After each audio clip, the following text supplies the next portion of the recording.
on RUTV, we cover last Sunday's big event. And then we go over Kobe Bryant's expiring Nike deal. Also, we'll go over an interesting decision that California colleges are facing. It all starts right now on RUTV.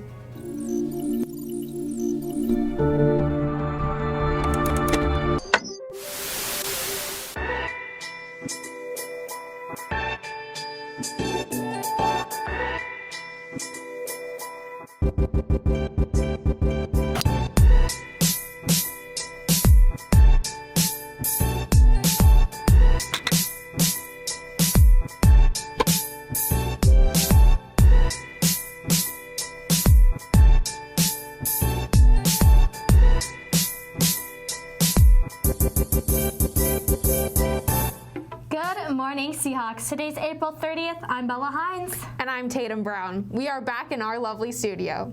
Speaking of returning, on Friday, June 4th, prom returns. So mark your calendars and keep your ears open as we await more details. By the way, happy College Commitment Day, everyone. If you haven't already picked up a pennant in your Gov or Econ class, pick the color of the school you'll be attending, write your name and school you'll be attending, and then today pin the pennant on the map in the student union during snack and break. I'm so excited to hear where everyone's going to go to college and commit for their future. I know, it's so exciting. We're so close to graduation.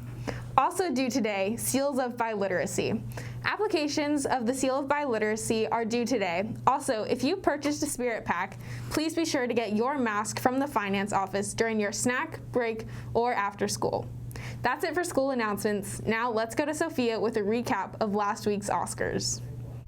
Hi, I'm Sofi Roberts, and this is your entertainment news. The Oscars award show was last Sunday, and some of the winners from the event include actor Anthony Hopkins, Frances McDormand, Daniel Kaluuya, Yu Young Jung, director Chloe Zhao, and in the film categories, the films Nomadland, Soul, The Father, Tenet, Sound of Metal, along with many other winners from the night. Actor and director, as well as producer Tyler Perry, won the John Herschel Humanitarian Award for his commitment and determination towards social justice issues and a safe work environment throughout the pandemic. There you have it. That's all for entertainment news. Now let's go to RUTV Sports.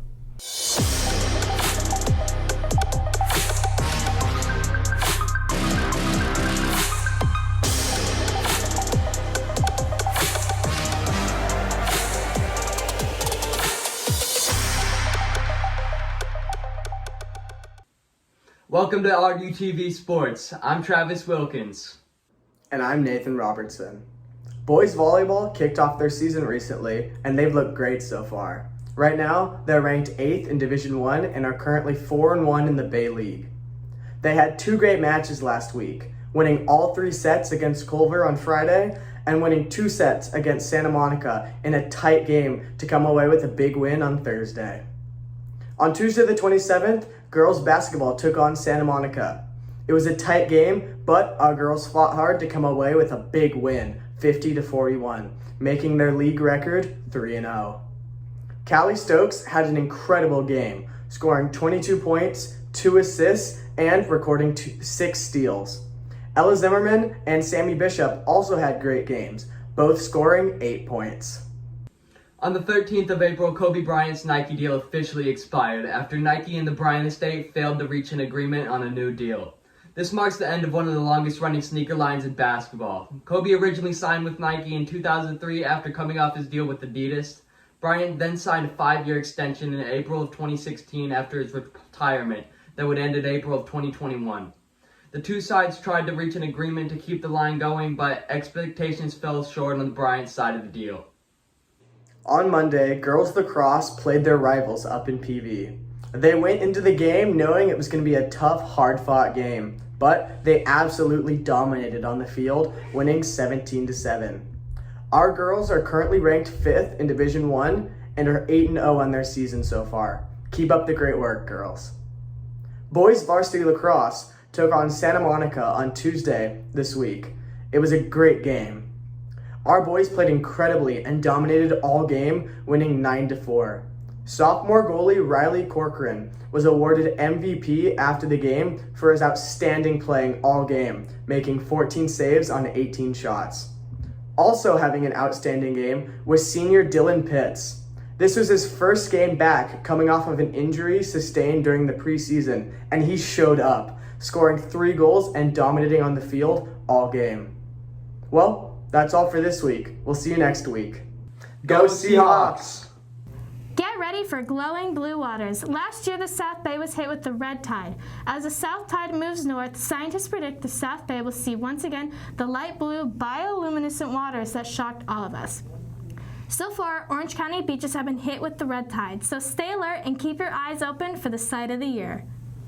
As the next school year approaches, California colleges have been debating whether or not to require vaccinations for students and faculty to return on campus. The UC and CSU schools have already said they will mandate students and faculty to have the vaccination for the fall school year. Presidents have said that this is a key step they need to take to ensure the safety of people on campus. While this mandate has not been entirely approved yet by the FDA, it is definitely in the process. Now here's Karma Sarni with the latest on the latest census and more. Hi, I'm Karma Sarni, and this is national news. The new census figures have been revealed, and their numbers have consequences. 6 states will gain congressional seats, with Texas leading by gaining 2. Overall population growth was very slow, but the South grew the most of any region. California will lose a seat for the first time in our history. In other news, President Vladimir Putin has accepted President Joe Biden's invitation to meet sometime this summer. Putin is also to be meeting with the Ukrainian president, but the date has not been announced. That's it for national news. Now back to Bella and Tatum. Before we end, we have a quick message from Mr. Brant. It's time for Brant Time. Hey Seahawks, happy Friday. Thanks for getting through our first week of our cohorts merging. It went really well. We're really proud of all of your efforts. I'm obviously standing here in freshman circle next to senior wall. I've never understood why senior wall is in freshman circle. Maybe somebody can explain that to me next week. But anyway, we want to thank you so much for all of your collective efforts for keeping us all safe. Obviously wearing your masks, washing, sanitizing your hands, keeping that distance, especially during the passing periods. Thank you for listening to our gentle reminders to spread out, especially when you're eating a snack or drinking some water. And you're doing a fantastic job inside of our classrooms. Every time I come and visit, students have their masks on, they're physically distanced from each other, and thanks for following your teachers' directions. They really appreciate it, we really appreciate it. Additionally, when you're outside of campus, please, please, please be safe. When you're socializing, keep your masks on. If you're traveling, follow the quarantine protocols from the Department of Health. And please, let's help defeat this COVID virus together in our community and beyond. We really appreciate it. Go to Beach City's Health District for testing resources, for vaccination resources, and let's make sure we get through the last few weeks of the school year and the last day of school on June 10th with everybody safe and healthy, and then congratulating our seniors, class of 2021, with an amazing on-campus graduation at Seahawk Bowl on Friday, June 11th. Thank you, everyone. Have a safe and healthy weekend. We appreciate your collective efforts. Thanks, Seahawks. Before we say goodbye, a big shout out to Valorant Esports team. Congratulations to Colin Fitzpatrick, Baron Barker, Justin Pock, Kaylin Ono, Max Andrade, and Donovan Wang for coming in second place in the Valorant City STEM Esports tournament hosted by Downey Unified. Way to go, guys. That's it for this week's episode of RUTV. Don't forget to turn over your calendars tomorrow. Well, that's all for this week, Seahawks. I'm Tatum Brown.